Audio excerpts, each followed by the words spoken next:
ನಮಸ್ತೆ ಎಲ್ರಿಗೂ. Hi my dear student. See 6th standard 6th lesson ಇದು ಸೆಕೆಂಡ್ ಸೆಮ್ದು the living organisms characteristics and habitats. ಅಂದರೆ ಜೀವಿಗಳು, ಅವುಗಳ ಲಕ್ಷಣಗಳು ಮತ್ತು ಆವಾಸ. ಅಂದರೆ ಜೀವಿಗಳು ಅವುಗಳಿಗೆ ತನ್ನದೇ ಆದಂತಹ ಕೆಲವೊಂದು ಗುಣಲಕ್ಷಣಗಳಿರುತ್ತೆ ಆ್ಯಂಡ್ ಅವುಗಳು ಎಲ್ಲಿ ವಾಸಿಸುತ್ತೆ. ಹ್ಯಾಬಿಟಾಟ್ಸ್ ಅಂದರೆ ಆವಾಸ ಅಂತೇಳಿ. ಅವುಗಳು ಯಾವುವು, ಎಲ್ಲವೂ ಒಂದೇ ಪ್ರದೇಶದಲ್ಲಿ ವಾಸಿಸೋಕೆ ಸಾಧ್ಯ ಇಲ್ಲ. ನೀವು ಕೆಲವೊಂದು ಜೀವಿಗಳು ಕೆಲವೊಂದು ಪ್ರದೇಶಗಳಲ್ಲಿ ಮಾತ್ರ ವಾಸಿಸೋದಕ್ಕೆ ಯೋಗ್ಯ. ಈಗ ನಾವೆಲ್ಲರೂ ತುಂಬ ಮಳೆ ಬೀಳದೆ ಇರ್ತಕ್ಕಂಥ, ತುಂಬ ಬಿಸಿಲು ಇಲ್ಲದೆ ಇರ್ತಕ್ಕಂಥ ಪ್ರದೇಶದಲ್ಲಿ ಇರ್ಬೋದು. ನಮ್ಮನ್ನ ಸಡನ್ನಾಗಿ ತೊಗೊಂಡೋಗಿ ಹಿಮ ಇರ್ತಕ್ಕಂಥ ಪ್ರದೇಶದಲ್ಲಿ ಬಿಟ್ಟರೆ ನಮಗೆ ಅಲ್ಲಿ ಇರೋದಕ್ಕೆ ಸಾಧ್ಯ ಆಗಲ್ಲ. ಅಥವಾ ತುಂಬ ಹಿಮ ಪ್ರದೇಶದಲ್ಲಿ ವಾಸಿಸುವಂತಹ ಪ್ರಾಣಿಗಳು ಅಥವಾ ಮನುಷ್ಯರನ್ನು ತೊಗೊಂಡು ಬಂದು ನಾವಿರ್ತಕ್ಕಂಥ ಜಾಗಕ್ಕೆ ಬಿಟ್ಟರೆ ಅವ್ರಿಗೂ ಸಹ ಇರೋದಕ್ಕೆ ಸಾಧ್ಯ. ಹ್ಯಾಬಿಟಾಟ್ಸ್ ಅಂದರೆ ಅವ್ರು ವಾಸಿಸುವ ಒಂದು ಆವಾಸ ಜಾಗ. ಹಾಗಾದರೆ ಯಾವ್ಯಾವ ಜೀವಿಗಳು ಎಲ್ಲೆಲ್ಲಿ ಕಂಡುಬರುತ್ತೆ, ಯಾವ್ಯಾವ ಆವಾಸದಲ್ಲಿ ಇರುತ್ತೆ, ಅವುಗಳ ಗುಣಲಕ್ಷಣಗಳೇನು, ಲಕ್ಷಣಗಳೇನು. ಸಿ ಪಹೇಲಿ and ಬೋಜಾಯ್ ಇದೆ 6th lesson. Paheli and Bojai went on vacation to many places of interest. Paheli ಮತ್ತು ಬೋಜಾಯಿ ಒಂದು ಪ್ರವಾಸಕ್ಕೆ ಹೋಗಿದ್ದಾರೆ. ತುಂಬ ಸ್ಥಳಗಳನ್ನು ಅವರು ಕುತೂಹಲದಿಂದ ನೋಡೋದಕ್ಕೆ ಅಂತೇಳಿ ಪ್ರವಾಸಕ್ಕೆ ಹೋಗಿದ್ದಾರೆ. ನೀವು ರಜೆಗಳಲ್ಲೆಲ್ಲರೂ ಟ್ರಿಪ್ ಹೋಗ್ತಾ ಇರ್ತೀರ. ಆಗ ನೀವು ಸಹ ಹೋದಾಗ ನಿಮ್ಮ ಪೇರೆಂಟ್ಸ್ ಜೊತೆ ಅಥವಾ ಫ್ರೆಂಡ್ಸ್ ಜೊತೆ ಅಬ್ಸರ್ವ್ ಮಾಡಿ, ಅಲ್ಲಿ ಏನೇನು ಜೀವಿಗಳಿರುತ್ತೆ, ಅಲ್ಲಿ ಯಾವ ಥರ ಡಿಫ್ರೆಂಟ್ ಅನಿಮಲ್ಸು, ಪ್ಲ್ಯಾಂಟ್ಸು ಇದೆ ಅನ್ನೋದನ್ನು ನೀವು ಐಡೆಂಟಿಫೈ ಮಾಡಿ ಅದು ಕಲ್ತ್ಕೊಳ್ಳಿ. One such trip took them to the river Ganga in Rishikesh. ರಿಷಿಕೇಶದಲ್ಲಿರುವಂತಹ ಗಂಗಾ ನದಿಯನ್ನು ನೋಡೋದಕ್ಕೆ ಪಹೇಲಿ ಮತ್ತು ಬೋಜಾಯಿ ಗಂಗಾ ನದಿಯನ್ನು ನೋಡೋದಕ್ಕೆ ಹೋಗಿದ್ದಾರೆ. They climb the mountains of the Himalayas. ಅಲ್ಲಿ ಕಂಡುಬರುವಂತಹ ಹಿಮಾಲಯದ ಪರ್ವತಗಳನ್ನು ಹತ್ತುತ್ತಿದ್ದಾರೆ. Where it was very cold. ನಿಮ್ಮೆಲ್ಲರಿಗೂ ಗೊತ್ತು ಹಿಮ ಪರ್ವತಗಳು ಅಂದರೆ ಅಲ್ಲಿ ಹಿಮನೇ ಇರುತ್ತೆ ಅಲ್ವಾ. ಹಿಮಾಲಯಾಸ್ ಅಂದರೆ ಹಿಮದ ಪರ್ವತಗಳ ಮೇಲೆ, ಹಿಮದ ಬೆಟ್ಟಗಳ ಮೇಲೆ ನಡ್ಕೊಂಡು ಹೋಗುವಾಗ ಇಟ್ ಈಸ್ ವೆರಿ ಕೋಲ್ಡ್, ತುಂಬ ಚಳಿ ಆಗ್ತಿದೆ ಅವ್ರಿಗೆ. They so many kinds of trees on these mountains. ಆದರೆ ಅವರ ಹಿಮಾಲಯದಲ್ಲಿ ಹಿಮದ ಬೆಟ್ಟದ ಮೇಲೆ ಹತ್ಕೊಂಡು ಹೋಗುವಾಗ, ಆ ಮೌಂಟೈನಲ್ಲಿ, ಆ ಬೆಟ್ಟಗಳ ಮೇಲೆ, ಹಿಮದ ಬೆಟ್ಟಗಳ ಮೇಲೆ ಹತ್ಕೊಂಡು ಹೋಗುವಾಗ ಅಲ್ಲಿ ಅನೇಕ plants, varieties of they are kinds of trees, ಅನೇಕ ವಿಧದ ಮರಗಳನ್ನು ನೋಡ್ತಾರೆ. ಬೆಟ್ಟದ ಮೇಲೆ ಹಿಮ ಇರ್ತಕ್ಕಂತಹ ಹಿಮದ ಪರ್ವತಗಳ ಮೇಲೆ, ಬೆಟ್ಟಗಳ ಮೇಲೆ ಯಾವುದು ಓಕ್ ಮರ, ಪೈನ್ ಮರ, ದೇವದಾರು ಎಂಬ ಮರದ ಹೆಸರು ಅದು. And very different from the ones near their homes on the plains. ಇನ್ನೂ ಅನೇಕ ರೀತಿಯಾದ ಮರಗಳನ್ನು ನೋಡ್ತಾರೆ. In head another trip. ಅದೇ ರೀತಿ ಇನ್ನೊಂದು ಕಡೆ ಪ್ರವಾಸಕ್ಕೆ ಹೋಗಿದ್ದಾರೆ. They travel to Rajasthan.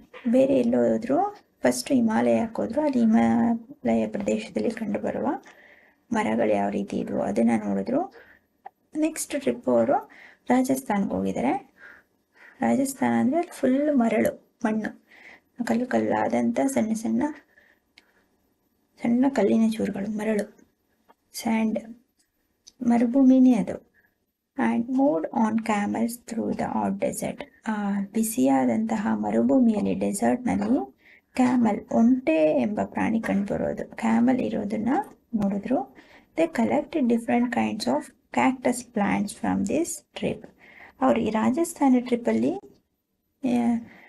ವಿಶೇಷವಾದ ಒಂದು ಗಿಡವನ್ನು ನೋಡಿದ್ರು. ಯಾವುದು? ಕ್ಯಾಕ್ಟಸ್, ಪಾಪಸ್ ಕಳ್ಳಿ ಗಿಡ ಅಂತ ನಾವೇನು ಕರಿತೀವಿ, ಆ ಕ್ಯಾಕ್ಟಸ್ ಎಂಬ ಗಿಡವನ್ನು ಅಲ್ಲಿ ನೋಡಿದ್ರು.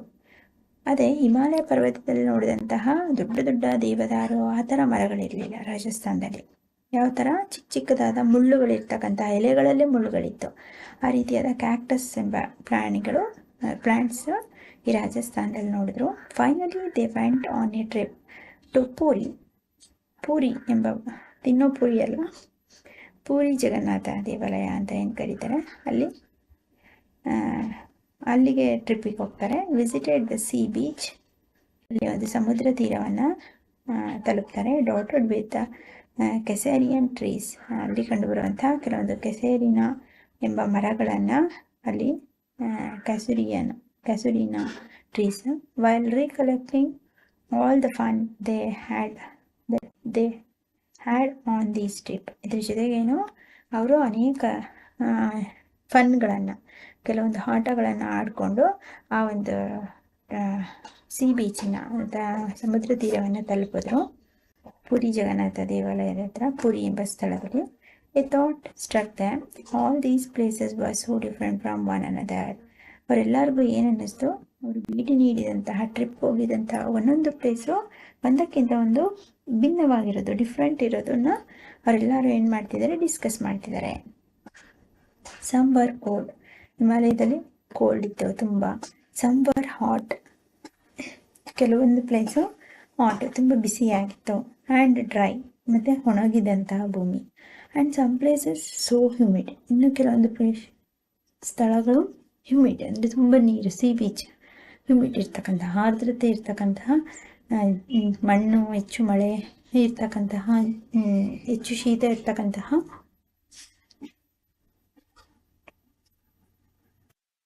ಸ್ಥಳ ಆಗಿತ್ತು. ಒಂದು ಕಡೆ ಫುಲ್ ಡ್ರೈ, ತುಂಬ ಹಾಟ್, ಒಂದು ಕಡೆ ತುಂಬ ಕೋಲ್ಡು, ಈ ರೀತಿ. And all of them had many organisms, living creatures of various kinds. ಅದೇ ರೀತಿ ಪ್ರತಿಯೊಂದು ವಿವಿಧ ರೀತಿಯ ಪ್ರದೇಶಗಳಲ್ಲಿ ವಿವಿಧ ರೀತಿಯ ಸಸ್ಯಗಳು, ವಿವಿಧ ರೀತಿಯ ಪ್ರಾಣಿಗಳು, ಲಿವಿಂಗ್ ಕ್ರಿಯೇಚರ್ಸ್ ವಾಸಿಸುವುದನ್ನು ಸಹ ಅವರು ಗಮನಿಸಿದ್ರು. ಎಲ್ಲ ಪ್ರದೇಶದಲ್ಲೂ ಒಂದೇ ರೀತಿ. ಈಗ ಕ್ಯಾಕ್ಟಸ್, ಕಳ್ಳಿ ಗಿಡ ಹಿಮಾಲಯ ಪರ್ವತದಲ್ಲಿ ಯಾಕಿಲ್ಲ? ಅದೇ ರೀತಿ ಪುರಿಯಲ್ಲಿ ಯಾಕೆ ಅಲ್ಲಿ ಸಿ ಬೀಚ್ ಹತ್ರ ಇಲ್ಲ? ಅಲ್ಲಿರುವಂತಹ ಡೆಸರ್ಟ್, ರಾಜಸ್ಥಾನ್ ಡೆಸರ್ಟಲ್ಲಿರ್ತಕ್ಕಂಥ ಕ್ಯಾಮಲ್ ಬೇರೆ ಕಡೆ ಹಿಮಾಲಯದಲ್ಲೋ ಅಥವಾ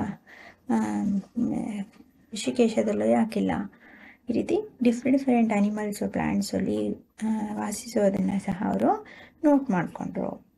ನೀವು ಅಷ್ಟೇ ಪ್ರತಿ ಸಲ ನಿಮ್ಮ ಪೇರೆಂಟ್ಸ್ ಜೊತೆ ಟ್ರಿಪ್ಪಿಗೆ ಹೋದರೆ ಡಿಫ್ರೆಂಟ್ ಪ್ಲೇಸಸಲ್ಲಿ ಡಿಫ್ರೆಂಟ್ ಪ್ಲ್ಯಾಂಟ್ಸ್, ಅನಿಮಲ್ಸ್ನ ಕಲೆಕ್ಟ್ ಮಾಡಿ. They try to think of a place on earth where there may not be any living creatures. ಏನು, they try to think of place on earth, ಈ ಭೂಮಿಯ ಮೇಲೆ ಒಂದೇ ತೆರನಾದಂತಹ ಜೀವಿಗಳಾಗಲಿ, ಒಂದೇ ಸ್ಥಳಗಳಲ್ಲಿ ವಾಸಿಸುವಂತಹ ಪ್ರಾಣಿಗಳು, ಸಸ್ಯಗಳು ಕಂಡುಬರೋದಕ್ಕೆ ಸಾಧ್ಯ ಇಲ್ಲ. Bojai thought of places near his home. ಅವನೇನು ಮಾಡ್ದ, ಬೋಜಾಯಿ ಅವನ ಮನೆಯ ಹತ್ತಿರ ಇರ್ತಕ್ಕಂಥ ಕೆಲವೊಂದು ಸ್ಥಳಗಳಲ್ಲಿ, ಇನ್ಸೈಡ್ ದ ಹೌಸ್, ಮನೆಯ ಒಳಭಾಗದಲ್ಲಿ, he try to cupboards, he had thought that there may not be any living organism here.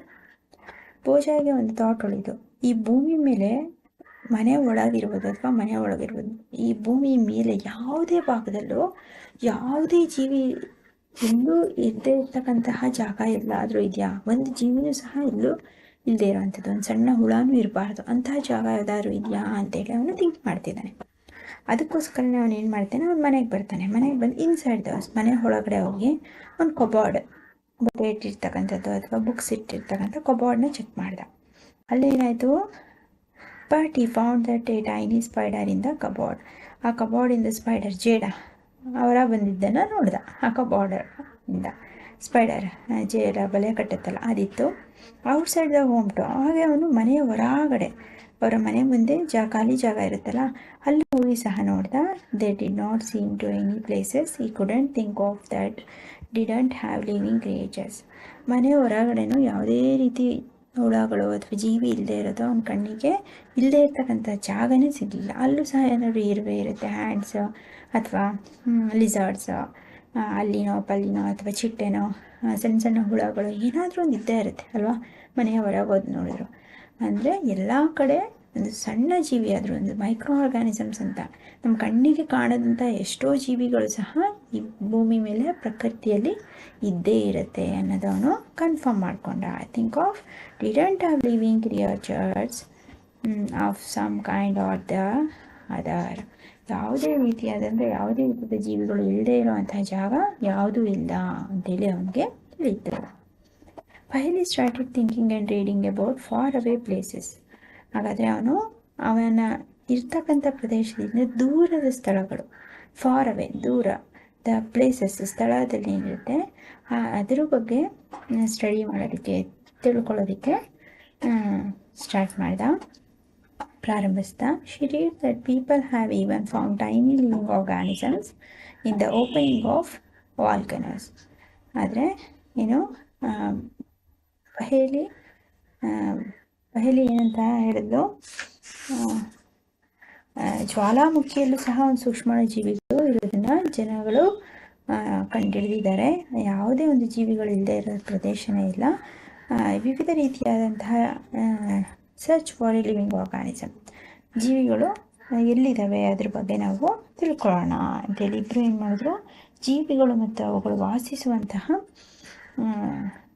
ಎಲ್ಲೆಲ್ಲಿರ್ಬೋದು ಅಂತೇಳಿ ಅದ್ರ ಬಗ್ಗೆ ತಿಳ್ಕೊಳ್ಳೋದಕ್ಕೆ ಇಬ್ಬರು ಬೋಜಾಯ್ ಮತ್ತು ಪಹೇಲಿ ಕ್ಯೂರಿಯಸ್ ಆಗಿದ್ರು.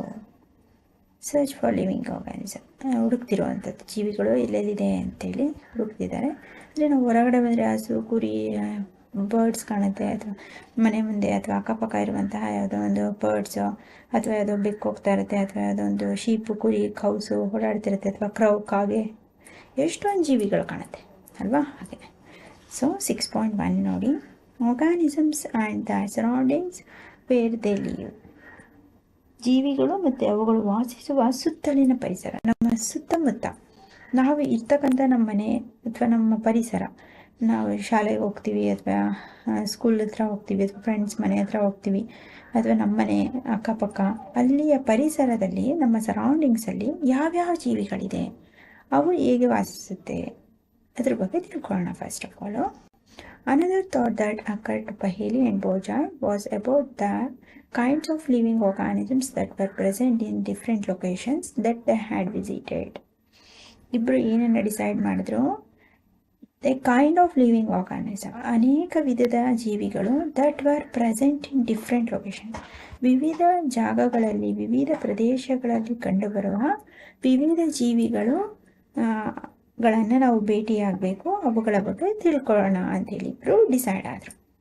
ದ ಡೆಸರ್ಟ್ ಹ್ಯಾಡ್ ಕ್ಯಾಮಲ್ಸ್, ಏನು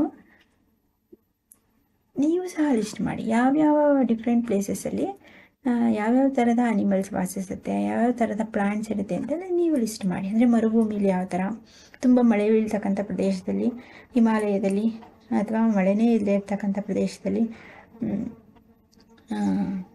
ಗ್ರಾಸ್ ಲ್ಯಾಂಡಲ್ಲಿ, ಹುಲ್ಲುಗಾವಲು ಪ್ರದೇಶದಲ್ಲಿ, ಅಥವಾ ಸಿ ಬೀಚಲ್ಲಿ, ಸಮುದ್ರದಲ್ಲಿ, ನದಿಗಳಲ್ಲಿ ಯಾವ್ಯಾವ ಪ್ರಾಣಿಗಳಿರುತ್ತೆ ಅದನ್ನು ನೀವೇ ಲಿಸ್ಟ್ ಮಾಡಿ, ನೀವು ನಿಮ್ಮ ಕ್ಲಾಸ್ಮೇಟ್ಸ್ ಎಲ್ಲ. ಇಲ್ಲಿ ಇವರಿಬ್ರು ಏನು ಮಾಡಿದ್ರು, ಡೆಸರ್ಟ್ಸ್ ಹ್ಯಾವ್ ಕ್ಯಾಮಲ್ಸ್, ಮರುಭೂಮಿಯಲ್ಲಿ ಒಂಟೆ ಇರುತ್ತೆ. The mountains had goats and acts, ಅದೇ ರೀತಿ ಪರ್ವತ, ಹಿಮಾಲಯದ ಪರ್ವತಗಳಲ್ಲಿ ಮೇಕೆ ಮತ್ತು ಯಾಕ್, ಹೆಚ್ಚು ಹುಲ್ಲು ಇರ್ತಕ್ಕಂಥ ಚಮರಿ ಮೃಗಗಳು ಅಂತ ಏನು ಕರಿತೀವಿ, ಈ ದೊಡ್ಡ ಈ ಕಾಡು ಎಮ್ಮೆಯಂತಹ ಹುಲ್ಲು, ಆದರೆ ಫೆದರ್ಸ್ ಇರುತ್ತೆ, ಇದಕ್ಕೆ ಕೂದಲು ಉದ್ದುದ್ದವಾದದ್ದು, ಯಾಕ್ ಚಮರಿ ಮೃಗ ಅಂತಾರೆ. ಇದು ಪರ್ವತ ಪ್ರದೇಶಗಳಲ್ಲಿ, ಹಿಮಾಲಯದ ಪರ್ವತ ಪ್ರದೇಶದಲ್ಲಿ ಕಂಡುಬರುವಂತಹ ಪ್ರಾಣಿ. Puri had some other creatures, ಪೂರಿನಲ್ಲಿ, ಪೂರಿ ಎಂಬ ಜಾಗದಲ್ಲಿ ಕ್ರ್ಯಾಬ್ಸ್, ಹೇಡಿಗಳು. On the beach, Puri had some other creatures, ಪೂರಿನಲ್ಲಿ ಈ ಥರ ಪ್ರಾಣಿಗಳು. ಅದು ನೀವೇ ಹೋಮ್ವರ್ಕ್ ಮಾಡಿ, ಪೂರಿನಲ್ಲಿ ಯಾವ ಅನಿಮಲ್ಸ್ ಇರುತ್ತೆ ಅಂತೇಳಿ. Crabs, ಏಡಿ. On the beach on such a variety of fish being caught by the fishermen at the sea. ಅದೇ ರೀತಿ ಸಾಗರ ಅಥವಾ ನದಿಗಳಲ್ಲಿ ಏಡಿ ಮತ್ತು ಫಿಶ್, ಮೀನು, ಈ ಥರ ಕಪ್ಪೆ, ಫ್ರಾಗ್, ಈ ಥರ ಜೀವಿಗಳು ಇರೋದು ಅವರು ಪಟ್ಟಿ ಮಾಡಿದ್ರು.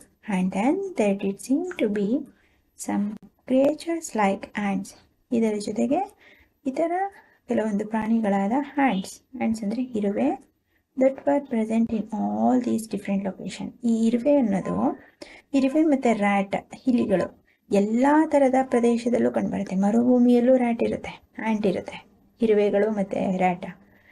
ಶೀತ ಪ್ರದೇಶದಲ್ಲೂ ಇರುತ್ತೆ, ಮೌಂಟೈನ್ಸಲ್ಲೂ ಇರುತ್ತೆ. ಓಕೆನಾ? ಸೊ ಹ್ಯಾಂಟ್, ಇರುವೆಗಳು that were present in all these different location, ಈ ಎಲ್ಲ ವಿವಿಧ ಪ್ರದೇಶಗಳಲ್ಲೂ ಈ ಇರುವೆ ಅನ್ನೋದು ಇರುತ್ತೆ, ಹ್ಯಾಂಟ್. The kinds of plants found in each of these regions were so different from the plants of ಅದೇ ರೀತಿ ದ ಕೈಂಡ್ ಆಫ್ ಪ್ಲಾಂಟ್ಸ್, ಅನೇಕ ವಿಧದ ಸಸ್ಯಗಳು, found in each of these region, ಈ ಎಲ್ಲ ಪ್ರತಿಯೊಂದು ಪ್ರದೇಶಗಳಾದ ಮೌಂಟೈನಲ್ಲಿ ಯಾವ ಥರ ಸಸ್ಯ ಇದೆ, ಡೆಸರ್ಟಲ್ಲಿ ಯಾವ ಥರ ಗಿಡ ಅಥವಾ ಮರ ಇದೆ, ಅಥವಾ ಸಿ ಬೀಚ್ ಸಮುದ್ರ ತೀರದಲ್ಲಿ ಯಾವ ರೀತಿಯಾದ ಸಸ್ಯಗಳು, ವಿವಿಧ ರೀತಿಯ ಮರಗಳಿದೆ, ಅವುಗಳನ್ನು ನಾವು ಪಟ್ಟಿ ಮಾಡಬೇಕು. ಅಂಡ್ ಅದರ್ ರೀಜನ್, ಅದಲ್ಲದೆ ಇತರ ಪ್ರದೇಶಗಳಲ್ಲಿ ಕಂಡುಬರುವ ಡಿಫ್ರೆಂಟ್ ಪ್ಲಾಂಟ್ಸ್, ವಿವಿಧ ರೀತಿಯ ಸಸ್ಯಗಳನ್ನು ತಿಳ್ಕೋಬೇಕು, ಅಲ್ಲಿ ಯಾವ್ಯಾವ ರೀತಿ ಇದೆ ಅಂಥೇಳಿ. What about the surroundings in these different regions? ಹಾಗಾದರೆ ವಿವಿಧ ರೀತಿಯ ಪ್ರದೇಶಗಳಲ್ಲಿ ಕಂಡುಬರುವಂತಹ ಸಸ್ಯಗಳು ಮತ್ತು ಪ್ರಾಣಿಗಳು ಯಾವ್ದ್ಯಾವ್ದಿರ್ಬೋದು? ವಾರ್ತೆ ಸೇಮ್. ಹಾಗಾದರೆ ಎಲ್ಲ ಪ್ರದೇಶದಲ್ಲೂ ಒಂದೇ ತೆರನಾದ ಸಸ್ಯಗಳು ಅಥವಾ ಪ್ರಾಣಿಗಳು ಕಂಡುಬರುತ್ತಾ ಅಂತೇಳಿ ಕ್ವಶನ್ ಕೇಳಿದೆ. ಅದಕ್ಕೆ ಒಂದು ಆ್ಯಕ್ಟಿವಿಟಿ ಅಂದರೆ ಒಂದು ಎಕ್ಸಾಂಪಲ್ನ ಕೊಟ್ಟಿದ್ದಾರೆ. ಇದನ್ನು ನೆಕ್ಸ್ಟ್ ಕ್ಲಾಸಲ್ಲಿ ಡಿಸ್ಕಸ್ ಮಾಡೋಣ. ಏನಾದ್ರು ಡೌಟ್ಸ್ ಇತ್ತು, ಅರ್ಥ ಆಗಲಿಲ್ಲ ಅಂದರೆ ಅದನ್ನು ಡಿಸ್ಕ್ರಿಪ್ಷನಲ್ಲಿ ಕಾಮೆಂಟ್ ಮಾಡಿ. ಆ್ಯಂಡ್ ದೆನ್ ಈ ವಿಡಿಯೋಸ್ನ ನೀವು ಅದೇ ನಿಮ್ಮ ಫ್ರೆಂಡ್ಸ್ಗಳಿಗೂ ಶೇರ್ ಮಾಡಿ, ಅವ್ರಿಗೂ ಸಬ್ಸ್ಕ್ರೈಬ್ ಮಾಡ್ಕೊಳಕ್ಕೆ ಹೇಳಿ. ಆದಷ್ಟು ವಿಡಿಯೋನ ಆನ್ ಮಾಡಿಕೊಂಡು 2-3 ಟೈಮ್ ಕೇಳಿ, ಟೆಕ್ಸ್ಟ್ ಬುಕ್ ಇಟ್ಕೊಳ್ಳಿ, ಇಂಪಾರ್ಟೆಂಟ್ ವರ್ಡ್ನ ಅಂಡರ್ಲೈನ್ ಮಾಡಿಕೊಂಡು ಕೇಳಿಸ್ಕೊಂಡು ನೀವೇ ಹೋಮ್ವರ್ಕ್ ಕ್ವಶನ್ಸ್ಗೆ ಆನ್ಸರ್ ಮಾಡೋಕ್ಕೆ ಟ್ರೈ ಮಾಡಿ. ಆಯಿತಾ? ಮೈ ಡಿಯರ್ ಸ್ಟೂಡೆಂಟ್, ಇಷ್ಟರಲ್ಲಿ ವಿತಿನ್ ಹೋಮ್ವರ್ಕ್ ಕ್ವಶನ್ಸ್ ತಗೊಳ್ಳಿ. Name the plants and animals are present in Himalaya and desert and sea beach region. sea beach, Himalaya ಮತ್ತು ಡೆಸರ್ಟ್ ರೀಜನಲ್ಲಿ ಕಂಡುಬರುವಂತಹ ಸಸ್ಯ ಮತ್ತು ಪ್ರಾಣಿಗಳನ್ನು ಲಿಸ್ಟ್ ಮಾಡಿ.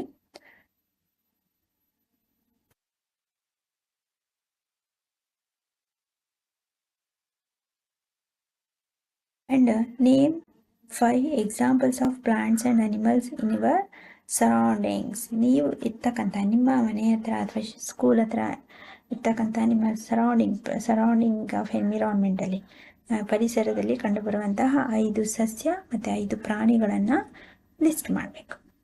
ಆಯಿತಾ? 5 ಆದರೂ ಮಾಡಿ, ಅಲ್ಲ 10 ಆದರೂ ಮಾಡಿ. 5 to 10 ಮಾಡ್ಬೋದು, 10 ಸಿಗುತ್ತೆ. ಓಕೆನಾ? ಇದಿಷ್ಟು within homework questions. My dear student, thank you.